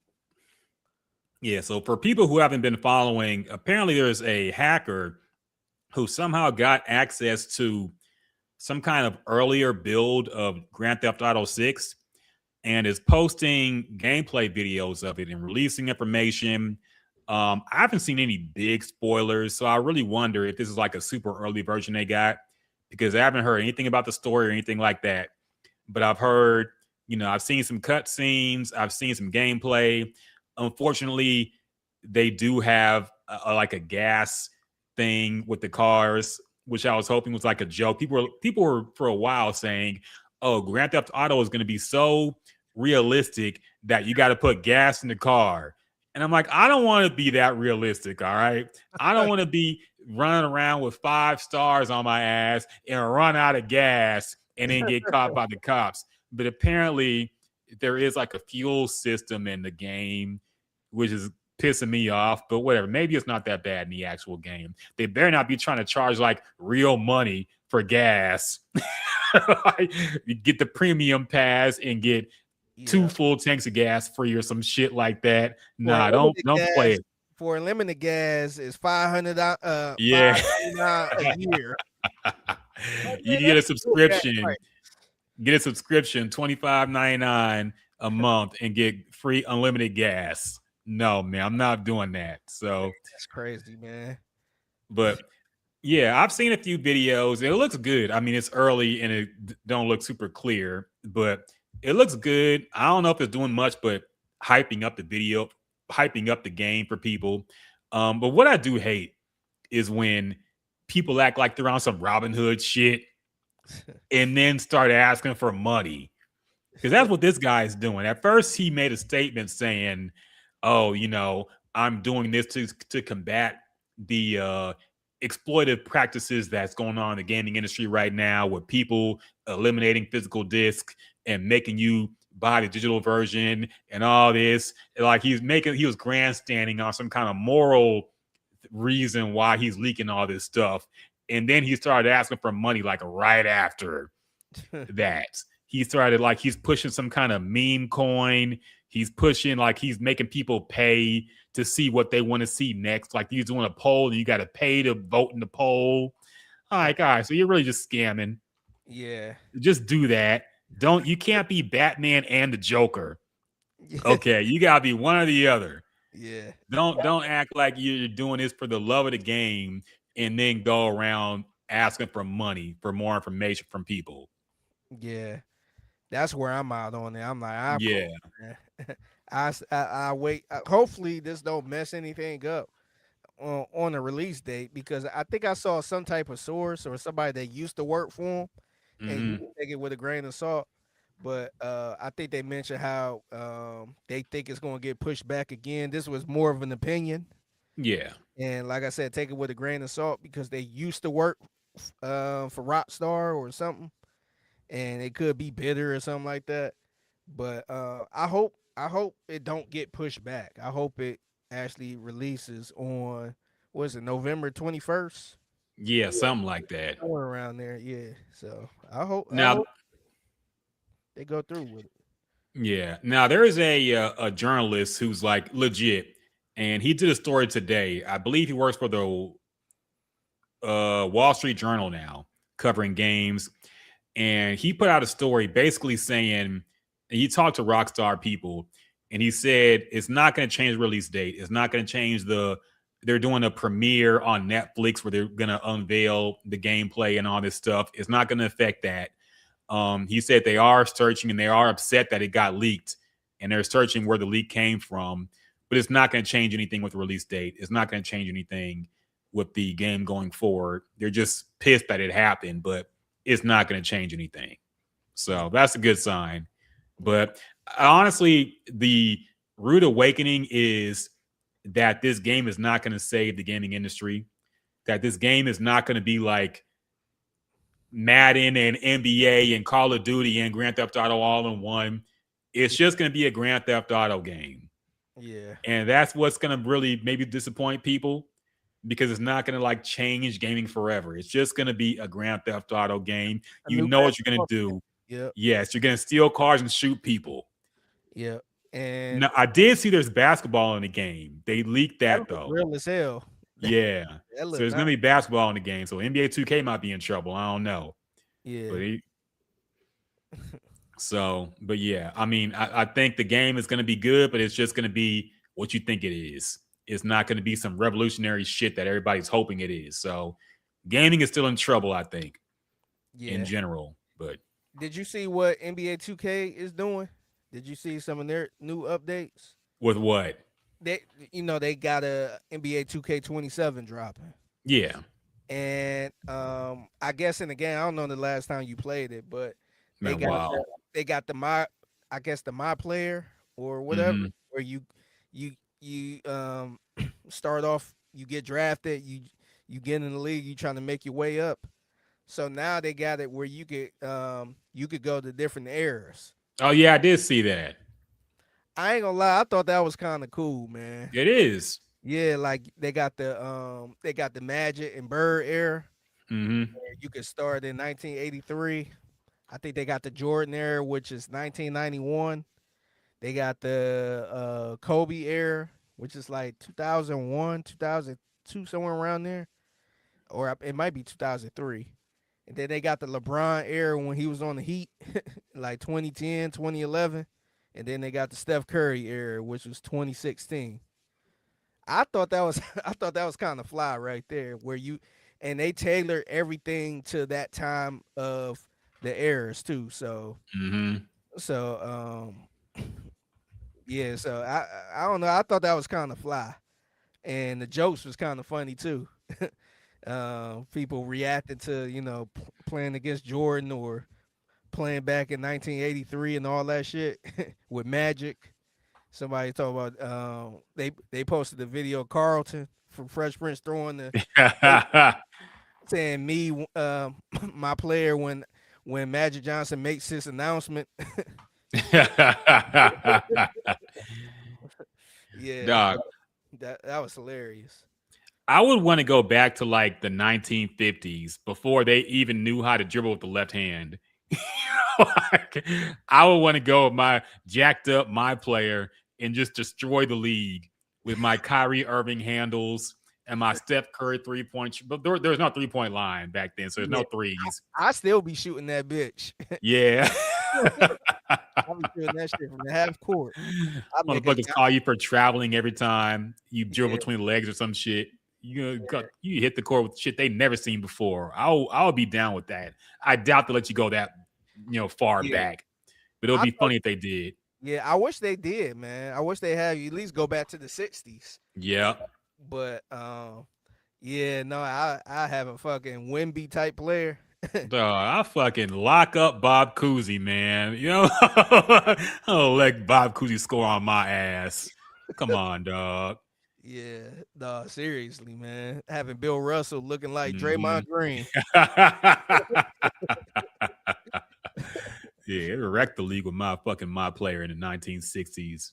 Yeah, I have. That does look entertaining. I don't know. I've been thinking about dipping back into sports games. I heard Madden is actually good this year. Really? Okay. I've been hearing even the people who hate Madden have been saying this one is actually surprisingly good. So I've been kind of thinking about dipping back into sports games, man. I might try Madden. I don't know. Yeah, yeah. I play man once in a while, just like franchise mode. Yeah.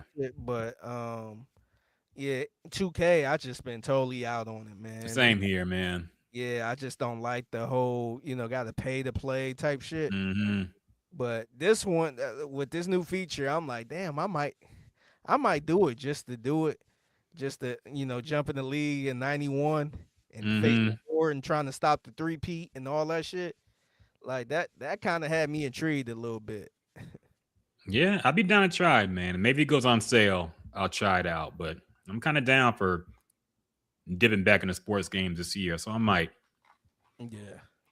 Last but not least, the X-Men got cast, and it's all a bunch of people I never heard of. Really?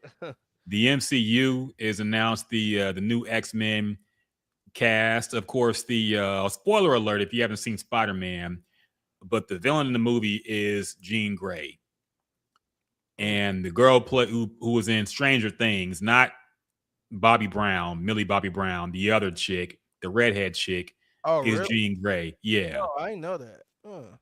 And she is going to be Jean Grey in the X-Men movie. Also, the chick from Obsession, like I mentioned, is going to be Rogue. Some black lady who I never heard of but looks fine as hell is going to be Storm. So I'm down with it. Everybody else is people I never heard of. Let me actually look up the cast. Let's see. X-Men cast.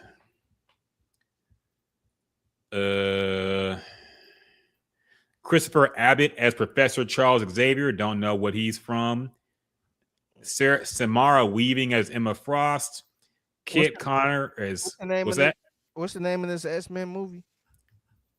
It's just X-Men now. I don't think there's actual title for it yet. Okay. But it's just called the X-Men right now.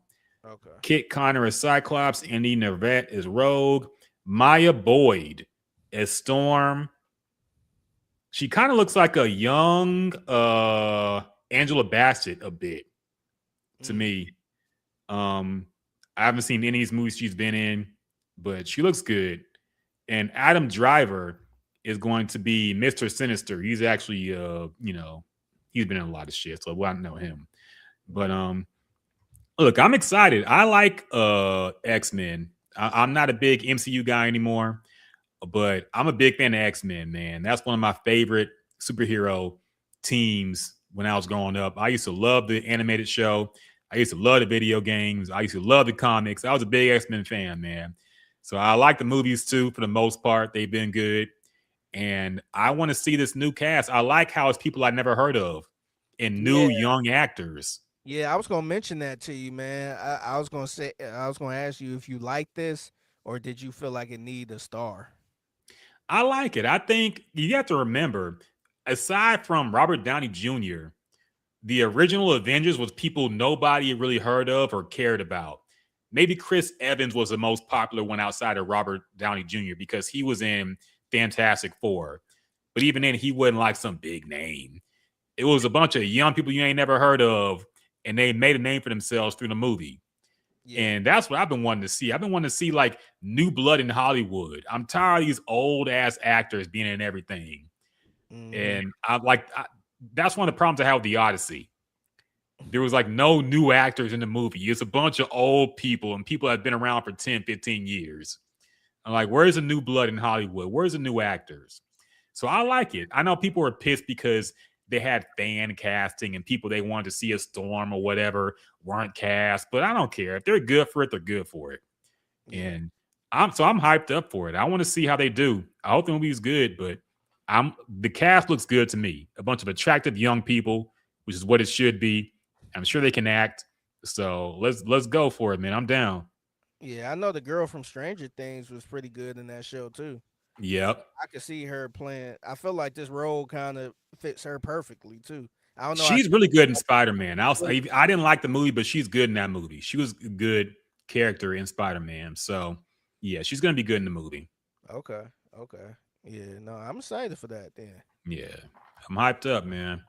Yeah. Have you seen any updates on the new Zelda movie? Or they I still- heard something. I forget what some actor is gonna be in it now. I think somebody just recently got cast. Let me look up. Yeah. I heard somebody is going to release. Oh yeah, Sam Neill, who died. He was in Jurassic Park, the original one. He's going to be in it. That's going to be his last role. Really? And somebody else got cast, but I forgot who it was. I can't see it now, but yeah, that's still coming out next year. So looking forward to that too. Street Fighter movie comes out in October, I believe. So still looking forward to that. Yeah. Ready to see Some what- good movies coming out, man. Yeah, man. Yeah, I'm excited. Me too. Anything else going on, man? I think that might about wrap it up for this edition of the podcast. Yeah. That's Oh, I see B. Scott had a take on the Jeremy Branham thing. He said, I thought that $70 million thing with CJ was more of an indictment on media literacy than it was on Branham. How anyone saw him posting and believed it to be a real report is beyond me and low-key embarrassing. Oh, he tweeted. That's what I like about B. Scott will always carry the torch for 6'10". Even former 6'10". Yeah, and see with B. Scott, and I mentioned this on the radio today, just randomly before the tweet. But he's like the ultimate journalism guy, man. Yeah. He's super cool and all that stuff, but he sees somebody doing something weird, especially a journalist. He be like, man, that's embarrassing, man. Like, that ain't how it's supposed to go.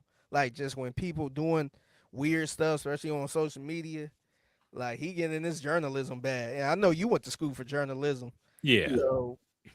So whenever he sees somebody doing something like that and other people reacting to it, he just like, come on, man. Like, we ain't supposed to be doing this. Like, that's not how it goes, man. Like, you ain't supposed to be sitting there taking selfies with players in the locker room or just, he kind of getting his bag when it comes to that. So I appreciate that. And this is Brandon Scott, who worked for newsrooms. He was at KHOU before he came to Odyssey with us. He was working out at Beaumont. So he been around. He's a guy. He's not just the radio guy or anything. He was in TV too. He's still on TV. I be on the gym watching Fox and see him doing a segment. I'm like, damn, there go B. Scott. What's going on, bro? Yeah. But I have to kind of call him out in that tweet because I think he went a little. The cape is out a little too much because Jeremy in that original tweet, he did not indicate that was his opinion. He said it like it was a straight fact. And since he's a media member with access to the local NFL team he covers, you would assume that he knew something. So B. Scott's kind of tripping with that. I think he's cool with Jeremy and he's kind of, but nah, I like Jeremy too. I have no issue with him. I work with him a few times, but he was wrong for that tweet. He was wrong for that point blank period. Yeah. And acting like, oh, y'all should have known it wasn't a real report. The fuck? He said it like it was a fact. Yeah. Yeah. I think the other thing is I think B. Scott, I'm looking at the tweet now. I think B. Scott is, because a lot of people been running with this tweet, by the way, just like well-known media people, like not just calling Jeremy out, but running with him like it's facts. And it's just like, man, you like, where is this coming from type deal. I think he's not only just, I don't think he's siding with Jeremy in this. I think he's calling out everybody that's making it run. Like, it's one thing if he's riling up just fans on social media with this shit. But I seen Benjamin Albright tweeting this. I seen some other Jason McIntyre who worked for Fox. He fill in on old buddy show on FS1. I'm just like, man, I see what he mean with this. I don't know if he's defending Jeremy in this, because with me knowing B Scott, I don't think B Scott co-signing what Jeremy doing. I mean, he kind of is, because he's saying, how did anybody see him posting and believe it to be a real report? He quote tweeted Adam Schefter, who said that the Texans are far apart in negotiating with CJ Stroud, and he put numbers to it. And he didn't say, this is what I think, or this is my opinion. He just said it. And you look at his profile, oh, this guy works for ESPN Radio in Houston. So you're going to put two and two, like, B Scott ain't dumb. He knows people going to jump to this conclusion because the only thing that makes sense. You're not going to think, oh, this is clearly an opinion by a guy who doesn't know anything. So if I see him, I got to call him out for that shit. Like, B Scott, what are you talking about? Trying to carry water for Jeremy Brenham. You know he was wrong for that shit. I'm not sure, man. Maybe his people, look, I don't know. I ain't talked to him about it, but maybe he's looking at this like, hey, man, this is Jeremy Brando. He been wilding out anyway. Like, why did you take whatever he say serious? Maybe. I don't know if you seen this follow-up tweet, but he said if JB make a declarative statement about the Cougs, then I'll perk up, because that's media literacy at play. And for those who don't know, Jeremy Brandon works for the Houston Cougars. Like, I think he called baseball games, basketball games, and all that stuff for the Cougars. And so until he say something like that, he ain't gonna say nothing like that because he worked for him.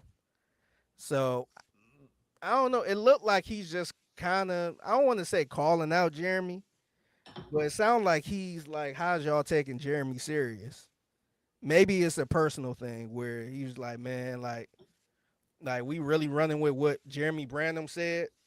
I think B Scott is using his knowledge to, like, basically he's saying B Scott knows that Jeremy don't cover the Texans like that. So he knew immediately when Jeremy said this, there was no way he actually knew that information. But the problem is people don't know. Jeremy doesn't. Yeah, exactly. That's just B Scott's personal knowledge of Jeremy because they've worked together. Yeah, and that's locally. Locally we know that. Like, I know that. Exactly. I follow Jeremy Branham, and he do a lot of trolling type stuff. And I know trolling is a crazy word to say, but he do. Mm-hmm. He be saying some wild stuff where you be like, man, he ain't serious. He's just trying to rile people up. But Benjamin Albright don't know that. Exactly. The national media doesn't know the intricacies of the Houston local sports coverage scene. Yeah. So they're gonna jump to the obvious conclusions. Yeah. Or they probably don't even know this guy just talk on the mic and just be just trying to rile people up. They probably don't even know that. Yeah. Nah, he was wrong for that shit. But also, Nick Chubb just announced his retirement on social media. Breaking news: Nick Chubb is retired. So legend. Yep, there you go. And yeah, that might about do it. Ravens receiver Rashad Bateman was arrested for allegedly attacking his ex's car with a newborn inside. Oh, shit. Okay. The NFL season is back, man. Yeah. Domestic incidents already. That was one of the names they were teasing with the Texans too. Yeah, he's not going to be here now. Nope. He ain't going to be in Rush Hour 3. So, yeah. All right, that about does it, man. We almost at 2 hours. We can wrap this thing up. Make sure y'all stay locked in on Sports Radio or The Fan 95.7. I'll never get used to that shit. Figgy Fig in the loop, 10 to 2. Make sure you stay locked in for all your Texans news and all that. And no show next week. There's a game next week. Next Friday is a Texans game. So no show next week, but we'll be back the week after, most likely. So until next time. Peace.